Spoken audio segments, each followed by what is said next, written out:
Assalamualaikum warahmatullahi wabarakatuh. Para pemirsa yang dimuliakan Allah, di mana saja Anda berada, semoga rahmat nikmat Allah, taufik hidayahnya, inayah pertolongannya selalu memayungi kita semua. Amin. Baiklah para pemirsa yang dimuliakan Allah, kita sekarang memasuki episode yang kedua berbicara tentang keutamaan, keagungan, kemuliaan sholawat. Pada episode sebelumnya kita telah berbicara tentang prinsip-prinsip sholawat. Kita mencoba menafsirkan ayat 56 surat Al-Ahzab melalui perspektif para mufasir. Prinsip-prinsip sholawat, makna sholawat dari Allah, dari para malaikat, dari kita sebagai umatnya. Lalu sholawat yang kita baca ini sampai tidak kepada Rasul, didengar tidak oleh Rasul, dan dijawab tidak oleh Rasulullah Sallallahu Alaihi Wasallam. Nah ini sudah kita eksplorasi, sudah kita bahas. Nah sekarang kita masuk pada episode yang kedua. Kita akan membicarakan tentang fadilah sholawat. Keutamaan sholawat. Manfaat sholawat bagi kita, baik ketika kita hidup di dunia ini maupun nanti di akhirat kelak. Ada banyak kitab yang membahas tentang kemuliaan, keagungan, keistimewaan sholawat. Sebagian ulama itu bahkan mengabdikan hidup mereka untuk mengarang sholawat. Satu contoh kitab yang sangat terkenal adalah kitab Dalailul Khairat, karangan Syekh Zazuli. Nah, ini dari awal kitab ini sampai akhir itu isinya sholawat. Banyak sekali ulama-ulama besar yang mengamalkan kitab Dalailul Khairat ini. Sholawat harian misalnya dari hari Ahad sampai hari Sabtu misalnya. Di Indonesia juga banyak sekali ulama, kiai-kiai besar yang punya pondok pesantren besar itu mengamalkan Dalailul Khairat ini. Santri-santrinya juga mengamalkan istiqomah, puasa, bahkan sampai menjadi kiai-kiai besar, ulama-ulama besar para santrinya ini. Karena keberkahan sholawat Dalailul Khairat. Ada juga kitab yang lain. Ini dia misalnya yang dikarang oleh Ibnu Qayyim Jauziyah. Ini juga kitab yang sangat terkenal, yaitu Jala'ul Afham. Jala'ul Afham min sholati wassalami ala khairil anam. Nah, ini kitab yang sangat menarik. Ini lebih tebal dari Dalailul Khairat. Kitab ini, Ibnu Qayyim menjelaskan tentang pengertian sholawat, makna sholawat dari Allah, dari para malaikat, dari kita sebagai umatnya. Lalu sholawat, makna-makna sholawat, lalu hadis-hadis tentang sholawat, lalu waktu, tempat yang paling utama untuk bersolawat, sampai di akhirnya dibahas tentang fadilah solawat, keutamaan, manfaat solawat. Oleh Ibnu Qayyim dieksplorasi, dijelaskan sampai sekitar 40 manfaat solawat. Nah, dan ada lagi kitab-kitab yang lain. Nah, pada pertemuan kali ini kita akan membicarakan mungkin 3 atau 4 saja fadilah solawat. Nanti kita lanjutkan lagi pada episode ketiga, kita bahas lagi 3 atau 4 saja fadilah solawat yang sangat relevan dengan kehidupan kita, berhubungan dengan kehidupan praktis kita sehari-hari. Nah itu dia. Para pemirsa yang dimuliakan Allah, lalu apa fadilah solawat? Yang pertama, ini yang sangat terkenal sekali, solawat itu membuat doa-doa kita menjadi mustajab. Dalam salah satu hadisnya Rasulullah bersabda, "Ma min du'ain illa bainahu wa bainas sama hijabun." Tidak ada seorang pun yang berdoa, kata Rasulullah, melainkan antara dia dengan Allah di pintu langit ini hijabun. Ada hijab, ada tirai, ada dinding yang menghalangi antara doa dia dengan Allah. Hatta yusolli alayya, sampai dia bersolawat kepadaku. Fa idza shalla alayya yukhraqu dzalikal hijab. Ketika dia bersolawat kepadaku, tirai, dinding yang menghalangi antara doa dia dengan Allah terbuka, terkuak. wa yadkhulud du'auhu, doanya masuk diterima oleh Allah. Tapi sebaliknya kata Rasulullah, wa idza lam yaf'al dzalik roja'a du'auhu. Kalau dia tidak mengiringi dengan solawat, doanya tidak dibarengi dengan solawat, roja'a du'auhu. Sampai di dinding langit ini, pintu langit ini hijabnya tidak terbuka. Roja'a du'auhu, doanya kembali kepada kita, tidak diterima oleh Allah. Makanya ini dari hadis ini para ulama menamakan solawat itu miftahud doa. Solawat itu disebut sebagai kunci doa. Makanya kan kita ketika berdoa, kita melihat kiai doa, para ulama berdoa secara formal selalu diiringi dengan solawat.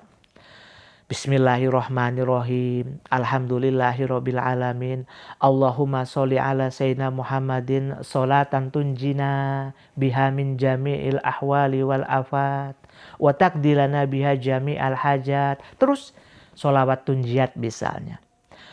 Di awal dibaca sholawat, dihantarkan, dibuka dengan sholawat setelah hamdan, memuji Allah.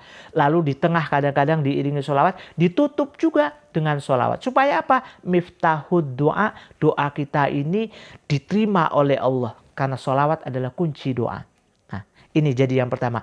Ketika kita membaca doa dengan diiringi sholawat, doa kita menjadi mustajab. Diijabahi, dijawab, dikabulkan oleh Allah. Nah, dikabulkan oleh Allah ini bukan berarti apa yang kita minta pasti dijawab, diberi, dikasih oleh Allah. Bukan itu. Tapi artinya akan diberi oleh Allah dengan jawaban-jawaban terbaik yang sesuai dengan keridhaan Allah. Yang pantas untuk kita. Boleh jadi kita minta perkakas dunia tidak diberi oleh Allah, tapi diberi yang terbaik. Diberi pahala di alam malakut, diberi pahala di akhirat kelak, diberi pahala ganjaran di alam barzah. Yang pasti doa kita dengan sholawat dijawab oleh Allah, diijabahi oleh Allah dengan jawaban-jawaban yang terbaik. Nah, ini yang pertama. Jadi doa kita itu menjadi mustajab. Sholawat sebagai miftahud doa, kunci pembuka doa-doa kita. Para pemirsa yang dimuliakan Allah.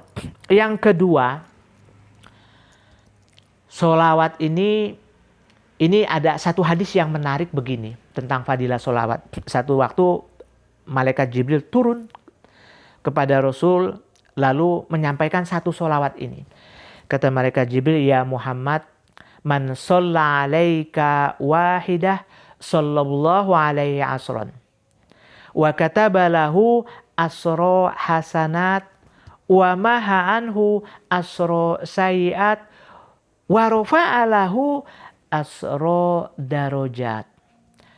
Ya Muhammad, siapa saja, ini berita dari Allah, kabar baik dari Allah, kata malaikat Jibril, siapa saja umatmu yang membaca sholawat kepadamu sekali saja, sallallahu alaihi asron, Allah bersolawat kepada dia 10 kali. Bayangkan, ini hadis yang sangat indah sekali, hadis yang sangat mulia sekali. Kita baca solawat kepada Rasulullah sekali, Allah bersolawat kepada kita 10 kali. Bayangkan begini, ada yang menarik. Syekh Ibnu Athaillah dalam salah satu kitabnya yang tipis, Bahjatun Nufus, membahas hadis ini juga. Man sholla ala nabi wahidah sallallahu alaihi asron. Kata Syekh Ibnu Athaillah, perbanyaklah engkau membaca solawat kepada Rasulullah. Sering-seringlah engkau membaca solawat kepada Rasulullah, kata Syekh Ibnu Athaillah. Kenapa? Karena dengan rajin membaca solawat, kita itu mengundang solawat Allah kepada kita.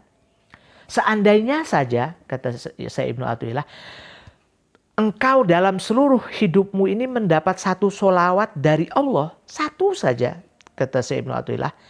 Satu solawat yang Allah bacakan, yang Allah berikan kepada engkau, dibandingkan seluruh amalmu selama hidupmu, solawat yang Allah baca ini jauh lebih berbobot daripada seluruh amalmu.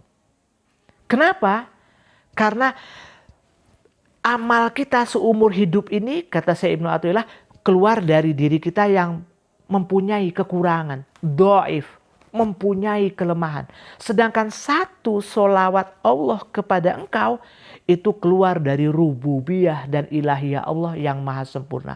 Satu solawat dari Allah itu keluar dari sifat jamaliyah dan kamaliyah Allah yang maha agung.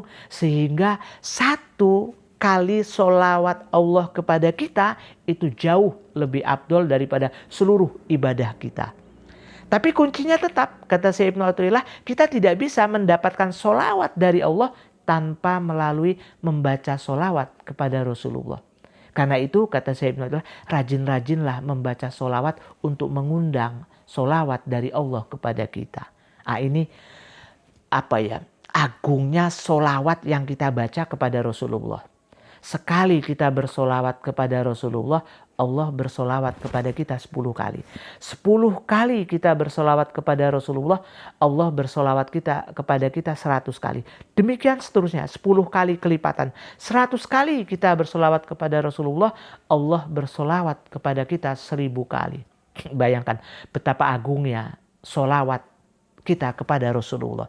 Bukan hanya itu, dalam hadis malaikat Jibril tadi ini disebut wa kataba lahu biha asro hasanat. Kita dicatat ini oleh Allah 10 kebajikan pahalanya. Lalu wa maha anhu biha asro sayiat.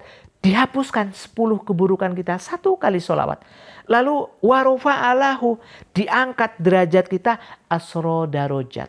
Nah, diangkat derajat kita ini juga jangan kita memaknainya kaku. Artinya, di dunia ini kita langsung diangkat derajatnya 10 derajat. Tidak harus seperti itu. Boleh jadi juga di dunia ini derajat kita diangkat oleh Allah. Tapi yang pasti di alam malakut, di alam barzah, di akhirat, di surga kelak, derajat kita diangkat terus oleh Allah. Kenapa?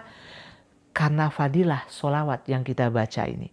Nah, ini hadis yang sangat istimewa sekali. Kata para ulama, ini hadis yang luar biasa sekali. Ini yang kedua. Jadi ketika kita bersolawat, Allah bersolawat kepada kita, hidup kita menjadi berkah, hidup kita menjadi istimewa, kedudukan kita mulia, dosa kita diampuni, derajat kita diangkat.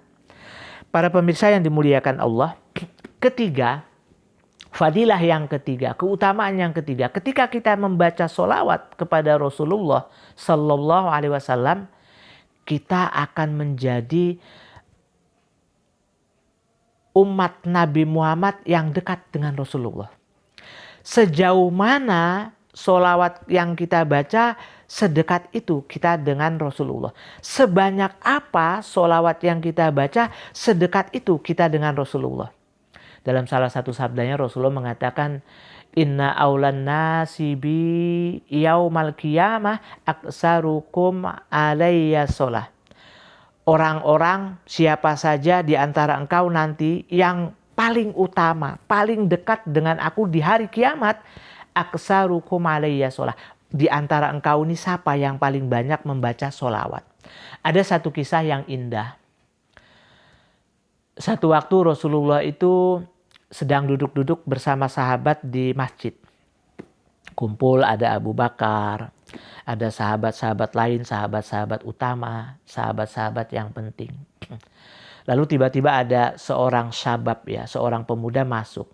Lalu dipanggil oleh Rasulullah, ya syabab, ya rojul, ilahuna, ijlis huna bijambihi, gitu ya. Digambarkan di situ seperti itu. Duduk dekat Rasulullah, di sisi Rasulullah. Fauqa Abu Bakrin, bahkan lebih dekat dari Abu Bakar. Kaget Abu Bakar. Sahabat juga heran. Loh, ini pemuda hebat sekali. Kok bisa dekat sekali dengan Rasulullah? Takjub para sahabat. Lalu kata Rasulullah, ya Abu Bakrin, apakah engkau takjub dengan pemuda ini?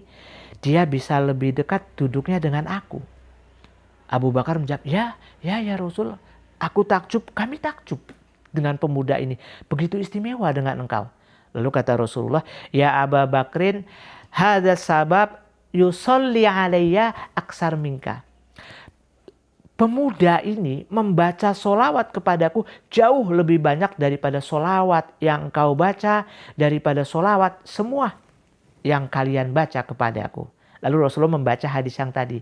Siapa saja nanti yang paling banyak membaca sholawat kepadaku, di akhirat dia berada dekat denganku. Paling dekat denganku, kata Rasulullah. Nah ini dia.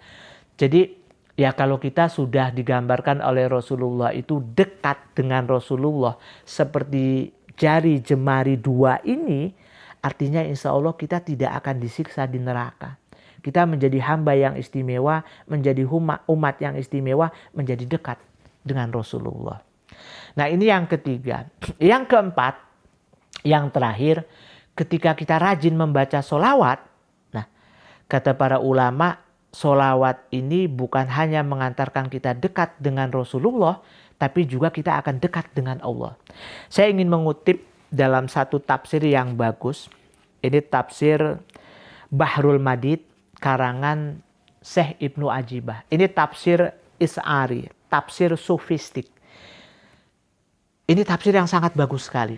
Ibnu Ajibah itu kan, Syekh Ibnu Ajibah ini ulama sufi besar, arif billah. Beliau juga mengarang Sarah Hikam Ibnu Athaillah, Iqazul Himam. Bahasanya indah sekali, puitikal, sastrawi, tapi maknanya dalam. Nah ini dia, kita mencari ulama seperti ini sulit. Bahasanya indah, puitikal, sastrawi, tapi mengandung makna yang dalam sekali. Nah, ketika menafsirkan surat Al-Ahzab yang waktu sebelumnya kita telah bahas, Syekh Ibnu Ajibah ini membuka rahasia-rahasia bahwa makna is'arinya, makna sufistiknya, surat Al-Ahzab ayat 56 ini salah satunya kata Ibnu Ajibah begini. Rasulullah itu wazirun muqarrabun. Menteri yang sangat dekat sekali dengan Allah dan bisa menjadi wasilah kedekatan kita dengan Allah. Bukan hanya kita orang-orang biasa, tapi para nabi, sebagian nabi jadi dekat dengan Allah dengan wasilah Rasulullah. Makanya Rasulullah itu disebut sebagai sohibus syafa'ah, sohibul wasilah.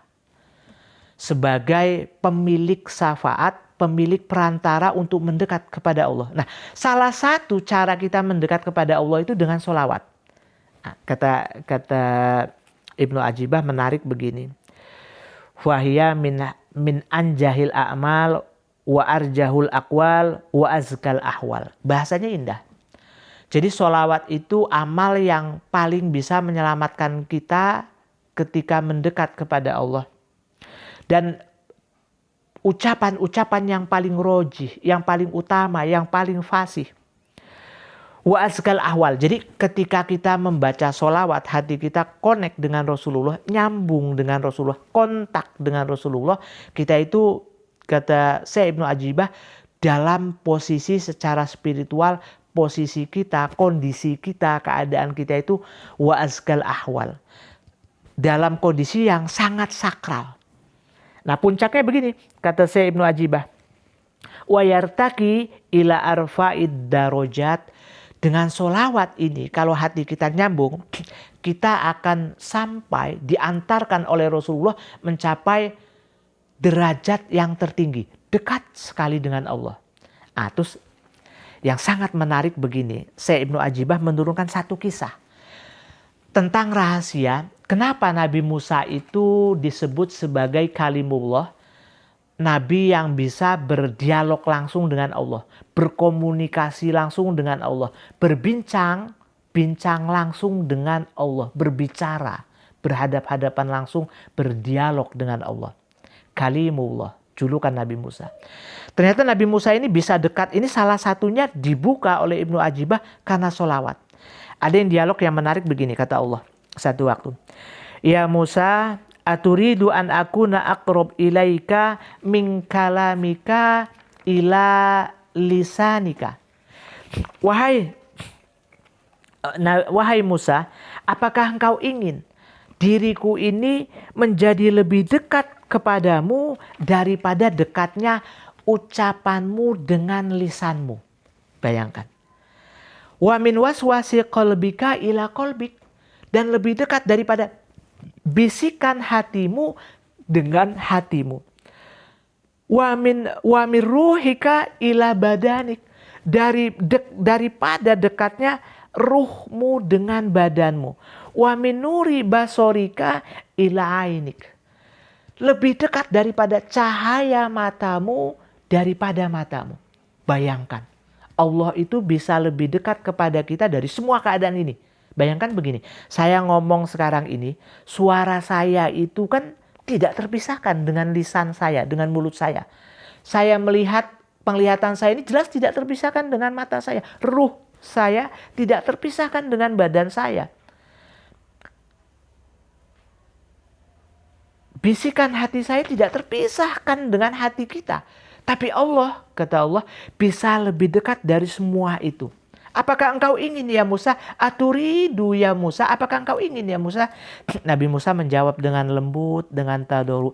Naam ya Robbi, naam ya Robbi. Ya, ya Tuhanku, aku ingin sekali. Fa'aksir minas sholati ala Muhammadin sallallahu alaihi wasallam. Kalau begitu perbanyaklah ya Musa membaca solawat kepada Nabi Muhammad sallallahu alaihi wasallam. Ini salah satu rahasia kenapa Nabi Musa bisa menjadi dekat sekali dengan Allah. Para pemirsa yang dimuliakan Allah, nah ini kalau Nabi Musa saja masih diperintahkan oleh Allah untuk semakin dekat kepada Allah dengan membaca solawat, apalagi kita. Umat Nabi Muhammad yang awam, yang lemah, bukan siapa-siapa. Jadi supaya kita bisa dekat dengan Allah, mari kita rajin-rajin membaca solawat. Para pemirsa yang dimuliakan Allah, karena itu sebagai kesimpulan, sampai di sini dulu pembicaraan kita. Nanti insya Allah episode ketiga yang terakhir akan kita bicarakan lagi 3 atau 4 lagi fadilah solawat, keutamaan solawat. Karena itu mari kita rajin-rajin membaca solawat kepada Rasul. Kapanpun kita ingat Rasulullah, kita baca solawat. Entah di hati kita, entah secara lisan. Terutama kalau bisa setelah sholat. Kita baca 20, 30, 50 atau syukur-syukur bisa 100 kali. Karena solawat inilah nanti yang membuat doa-doa kita mustajab. Menjadikan kita disolawati juga oleh Allah. Membuat hidup kita menjadi bermakna. Seluruh amal kita menjadi bermakna. Kita dekat dengan Rasulullah nanti di akhirat. Dan juga kita di dunia sampai di akhirat juga dekat dengan Allah. Amin, amin, amin ya robbal alamin. Mungkin hanya ini dulu yang dapat saya sampaikan. Semoga bisa memberikan secercah manfaat bagi kita semua. Akhirul kalam, wallahul muwaffiq wa bihi nasta'in. Assalamualaikum warahmatullahi wabarakatuh.